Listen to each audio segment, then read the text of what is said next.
Chapter 3 working with HTML list. इस पे second part में हम ऑर्डर लिस्ट पढ़ेंगे। फर्स्ट पार्ट में मैंने अनऑर्डर्ड लिस्ट बता दिया था। ऑर्डर लिस्ट का इंट्रोडक्शन मैंने फर्स्ट पार्ट में बताया था थोड़ा सा, कि जो ऑर्डर लिस्ट होता है इसमें जो भी आइटम्स होते हैं, जितने भी एलिमेंट्स होते हैं, उनका एक पर्टिकुलर ऑर्डर होता है, पर्टिकुलर सीक्वेंस होता है।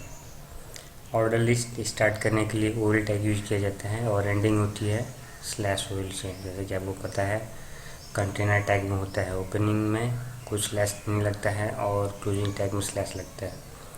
तो ओल टैग से स्टार्ट होता है ये, और उसकी जो नंबरिंग होती है वो हमेशा 1 से स्टार्ट होगी, और जितने भी हम एल-आई एलिमेंट्स इंसर्ट करते जाएंगे उतने ही आइटम्स उस लिस्ट में क्रिएट होते जाएंगे। तो इसका एक एग्जांपल मैं दिखा देता हूँ करके आपको।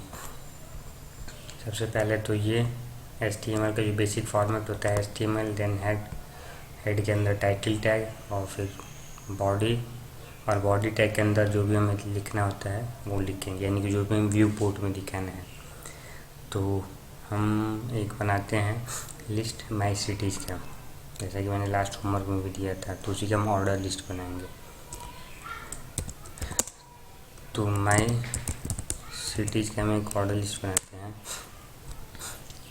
ऑर्डर लिस्ट स्टार्ट करने के लिए हमेशा ओल टैग यूज होगा, OL अब क्लोज कर देंगे। तो ये ऑर्डर लिस्ट का ओपनिंग टैग हो गया और ये क्लोजिंग टैग, और जितने हमें एलिमेंट्स ऐड करना है उसको LI टैग के थ्रू ऐड करते जाएंगे। लेट्स से बलिया, फिर एक और अगर हमें सिटी इंसर्ट करना है तो सेकंड, और इसमें ब्रांच से एक और सिटी अगर ऐड करना है तो LI एंड देन मुंबई। अगर और सिटी ऐड करना है तो LI और फिर इसमें नेक्स्ट सिटी का नाम डाल देंगे। तो इसको सेव करके और हम इसका प्रीव्यू देख लेते हैं यहाँ पे। तो ये हमारा जो हमने टेक्स्ट लिखा था बॉडी टैग के अंदर वो आ गया, और यहाँ पे ये 1 से स्टार्ट हो रही है हमारी नंबरिंग, और ये सिटीज़ का नाम, जितने हमने लाइट टैग ऐड किया है उतनी सिटीज ऐड हो गई है इसमें। एक चीज़ और है, ये जो ऊपर ये जो टेक्स्ट है, तो ये टेक्स्ट 2 जगह हो सकता है। ये अगर हम ऑर्डर लिस्ट के अंदर लिखते हैं यहाँ पे, यानी कि ओल्ड टैग के बाद बिना LI के, और तब अगर हम इसका प्रीव्यू देखें तो ये जो है, ये जो टेक्स्ट है, ये जो LI एलिमेंट है उसके सामने से बिल्कुल स्टार्ट होगा, मतलब इंडेंटेशन दोनों की सेम होगी, टेक्स्ट की और लिस्ट की भी।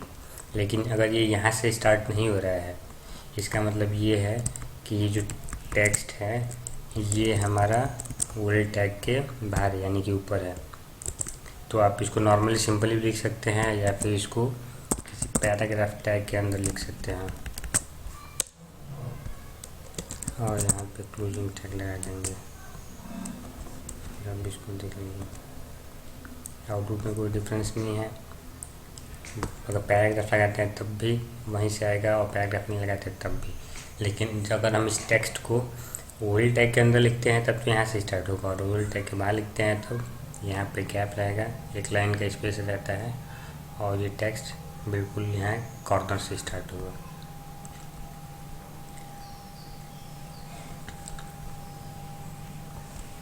अब इसमें नेक्स्ट हम देख लेते हैं एट्रीब्यूट्स, कौन कौन से एट्रीब्यूट्स यूज होती हैं। तो इसमें जो मेन एट्रीब्यूट होते हैं 2, वो होते हैं टाइप, और एक और एट्रीब्यूट इसमें यूज होता है स्टार्ट। टाइप एट्रीब्यूट हमने देखा था अनऑर्डर लिस्ट में भी था, जो बुलेट की टाइप थी वो चेंज करने के लिए स्क्वायर, डिस्क एंड सर्किल।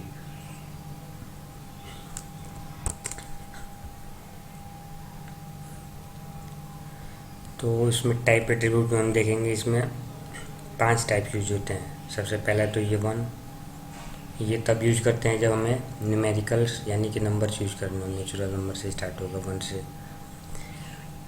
फिर upper case Roman number capital I लिखेंगे इसके लिए, फिर लोअर केस रोमन नंबर के लिए small I, lower case letters के लिए स्मॉल a, और अपर केस लेटर के लिए कैपिटल A लिखेंगे। लिस्ट में टाइप एट्रीब्यूट करके दिखा देता हूँ। टाइप एट्रीब्यूट भी इसमें भी वैसा होगा जैसे अनऑर्डर लिस्ट में हुआ था। ऑर्डर लिस्ट यानी कि यहाँ से लिस्ट स्टार्ट हो रही है, उसी में ओपनिंग टैग में हम यहाँ पे लिखेंगे टाइप इक्वल टू और इसके अंदर जो भी ये पांचों में से कोई एक। तो सबसे पहले मैं ये 1 करके दिखा देता हूँ, हालांकि ये डिफ़ॉल्ट है, अगर हम नहीं भी लिखेंगे तब भी यही आउटपुट में आएगा। तो यहाँ आउटपुट में कोई चेंज नहीं हुआ, रिफ्रेश करके फिर देख लेते हैं। आउटपुट में कोई चेंज हुआ क्योंकि डिफ़ॉल्ट है और हमने टाइप में 1 2 3 डाला जो पहले से डिफ़ॉल्ट था। अब अगर हम इसको चेंज करके कैपिटल आई करते हैं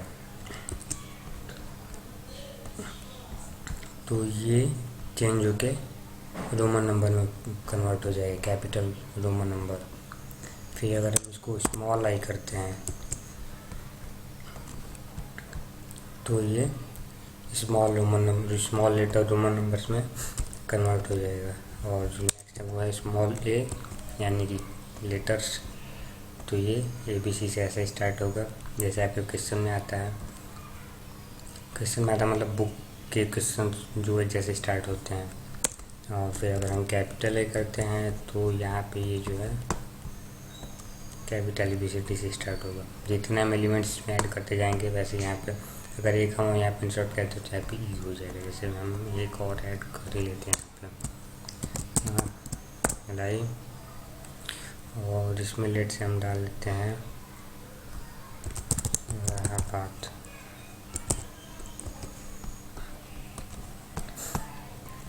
यहाँ पे अपने आप ये ऐड होता जाएगा। तो ये तो हमारा हो गया टाइप एट्रीब्यूट। अब इसमें एक जो एट्रीब्यूट है स्टार्ट, वो आई थिंक इस PDF में नहीं होगा, है हाँ है, तो स्टार्ट एट्रीब्यूट है। तो स्टार्ट एट्रीब्यूट में बता देता हूँ, जहाँ पे आपने ओल में टाइप लिखा है वहीं पे बस आगे यहाँ पे आपको स्टार्ट लिखना रहेगा, START स्टार्ट इक्वल टू, और जिससे भी हमें स्टार्ट करना है वो यहाँ पे लिख देंगे। जैसे कि यहाँ पे आप देख सकते हैं अगर हम 4 लिखते हैं और अगर ये नंबर्स यूज़ कर रहे हैं तब ये यहाँ से स्टार्ट होगा। अगर हम कैपिटल रोमन नंबर यूज़ कर रहे हैं और तब हम यहाँ स्टार्ट में 4 लिखते हैं तब रोमन के 4 से स्टार्ट करेगा। अगर स्मॉल रोमन में 4 लिखते हैं तब ये स्मॉल रोमन के 4 से स्टार्ट होगा। अगर हम यहाँ पे लेटर्स यूज़ करें स्मॉल लेटर का और 4 यूज़ कर दे रहे हैं स्टार्ट में तब D से स्टार्ट होगा। वो पता है T 4 लेटर है इसलिए। और ये अगर हम कैपिटल लिख रहे हैं लेटर और यहाँ पे अगर स्टार्ट में 4 लिखते हैं तब ये यहाँ पे कैपिटल D से स्टार्ट होगा। यहाँ पे टाइप ये है, अगर हम यहाँ पे लेट से 8 करते हैं हम और तब यहाँ पे देखते हैं तो ये यहाँ H से स्टार्ट हो रहा है। अब ये चेंज करके दिखा देता हूँ मैं रोमन नंबर्स में और यहाँ स्टार्ट में डाल देते हैं 5। तो ये रोमन के 5 से स्टार्ट होगा।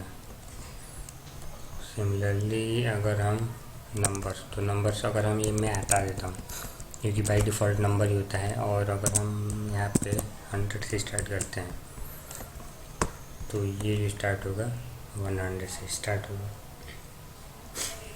तो आपका ये इतना ऑर्डर लिस्ट है। अब नेक्स्ट जो आपका है वो है डेफिनेशन लिस्ट, ये मैं नेक्स्ट पार्ट में बता दूँगा।